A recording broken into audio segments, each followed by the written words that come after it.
Hello aspirant, আমি দীপঙ্কর প্রধান জ্ঞানপীঠের নতুন একটি ক্লাসে তোমাদের স্বাগত জানাই। আজ আমরা WBCS 2020-তে ভারতীয় সংবিধানের যে প্রশ্নগুলো এসেছে সেগুলো নিয়ে আলোচনা করব। রাজ্যসভার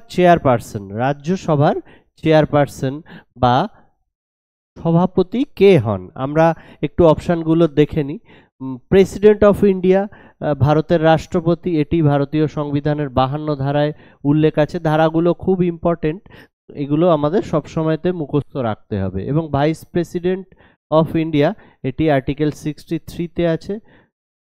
প্রাইম মিনিস্টার অফ ইন্ডিয়া এবং হোম মিনিস্টার অফ ইন্ডিয়া, এই দুটি আর্টিকেল 74-এ আছে। আর্টিকেল 74-এ কাউন্সিল অফ মিনিস্টার আছে, সেই লিস্টের মধ্যে আছে এইটি। সুতরাং এগুলো সবই, সমস্ত মিনিস্টার, এগুলো আর্টিকেল 74-এ পড়বে। এবং আমাদের প্রশ্ন হচ্ছে যে রাজ্যসভার চেয়ারপারসন কে? রাজ্যসভার চেয়ারপারসন হচ্ছে ভাইস প্রেসিডেন্ট বা উপরাষ্ট্রপতি, অ্যাকর্ডিং টু আর্টিকেল 54, 54 ধারাতে উল্লেখ আছে যে ভারতের উপরাষ্ট্রপতি রাজ্যসভার সভাপতি হবেন। সুতরাং এটির উত্তর হবে option B, vice president of India. According to Indian constitution, the state legislature select. State লেজিসলেচারের অর্থ হচ্ছে এমএলএ। এমএলএ কাদের নির্বাচিত করেন? আচ্ছা, আমরা দেখে নিই। মেম্বার অফ লোকসভাকে এমএলএরা নির্বাচিত করে না, এনাকে ভারতের জনগণ জেনারেল ইলেকশনে নির্বাচিত করে। চিফ জাস্টিস অফ হাইকোর্ট, এটাও হয় না এমএলএদের দ্বারা। অ্যাটর্নি জেনারেল অফ ইন্ডিয়া, এটি ভারতীয় সংবিধানের 76 ধারায় উল্লেখ আছে, রাষ্ট্রপতি দ্বারা নির্বাচিত হয়, এটিও এমএলএ দ্বারা নির্বাচিত হয় না।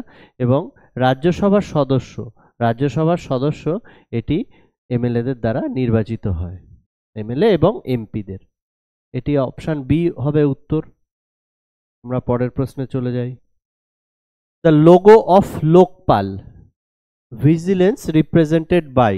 লোকপালের লোগোতে ভিজিলেন্স রিপ্রেজেন্টেড হয় অশোক চক্র দিয়ে, এটির অপশন হবে, উত্তর হবে অশোক চক্র। Flat question.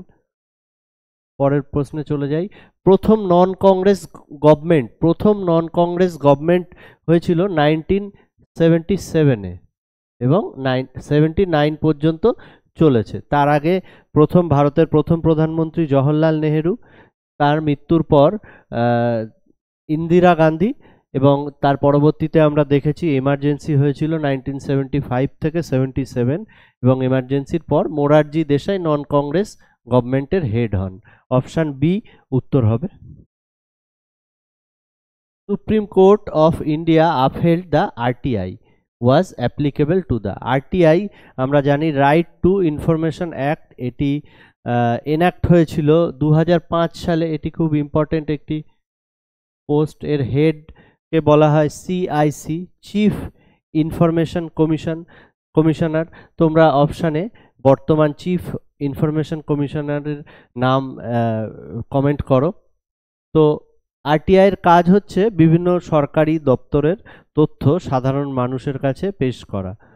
তো এখানে উত্তর হবে CJI also, option C, CJI also correct answer.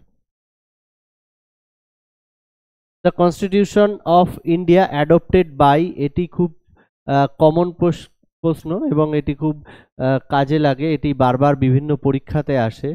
যে ভারতীয় সংবিধান গৃহীত হয়েছিল কাদের দ্বারা? জাতীয় কংগ্রেস দ্বারা নয়, ইন্ডিয়ান লীগ দ্বারা নয়, এবং উপরের কোনোটি এটাও হবে না, কারণ ভারতীয় সংবিধান গৃহীত হয়েছিল গণপরিষদের দ্বারা। গণপরিষদ ভারতীয় সংবিধান রচনা করা এবং এটির পুরো কাজ সেগুলো গণপরিষদই করেছিল, কনস্টিটিউয়েন্ট অ্যাসেম্বলি। এটি অ্যাডপ্টেড হয়েছিল কত তারিখে? তোমরা কমেন্ট সেকশনে কমেন্ট করে জানাও। এবং এটা এনঅ্যাক্ট বা এনফোর্স হয়েছিল কত তারিখে, এটাও তোমরা জানাতে ভুলো না। মাদ্রাস স্টেট রিনেমড তামিলনাড়ু, মাদ্রাস স্টেটকে রিনেম করা হয়েছিল, নামের পরিবর্তন করা হয়েছিল তামিলনাড়ু হিসেবে কবে?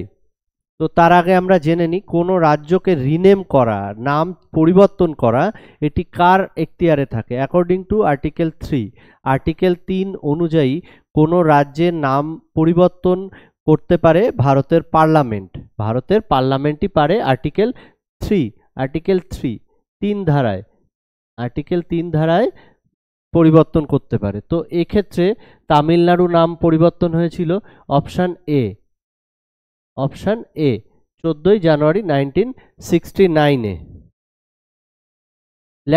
Literal meaning of Lokpal, Lokpal কথাটির অর্থ কি?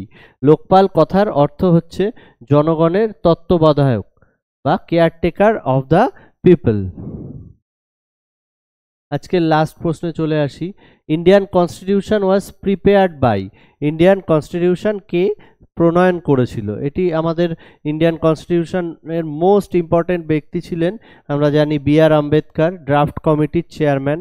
তোমরা জানাও যে ড্রাফট কমিটিতে মোট কতজন সদস্য ছিল? এই প্রশ্নগুলো তোমাদেরকে আমরা রাখছি, তোমরা অবশ্যই কমেন্ট করে জানাও। যাদের প্রশ্নের উত্তর ঠিক হবে আমি রিয়াক্ট করব তাদের প্রশ্নের উত্তরে, লাইক দেব। এটি হবে option C, doctor B R. Ambedkar. Most important question. আমাদের চ্যানেল, টেলিগ্রাম চ্যানেল, ফেসবুক এবং ইনস্টাগ্রামে তোমরা আমাদেরকে ফলো করতে পারো এবং অবশ্যই কমেন্টে লিখতে পারো তোমাদের আর কি কি বিষয়ের ভিডিও দরকার বা কি কি বিষয় দরকার। চাকরির পরীক্ষার জন্য সব সাবজেক্টের ভিডিও আমাদের আসছে। আমাদের অভিজ্ঞ টিচার এবং টিচাররা একাধিক এবং বহু পরীক্ষাতে, চাকরির পরীক্ষাতে সফল হয়েছে এবং বিভিন্ন পদে কর্মরত আছে এবং সুতরাং একটা অভিজ্ঞ টিচিং স্টাফরা এখানে ক্লাস করাচ্ছে।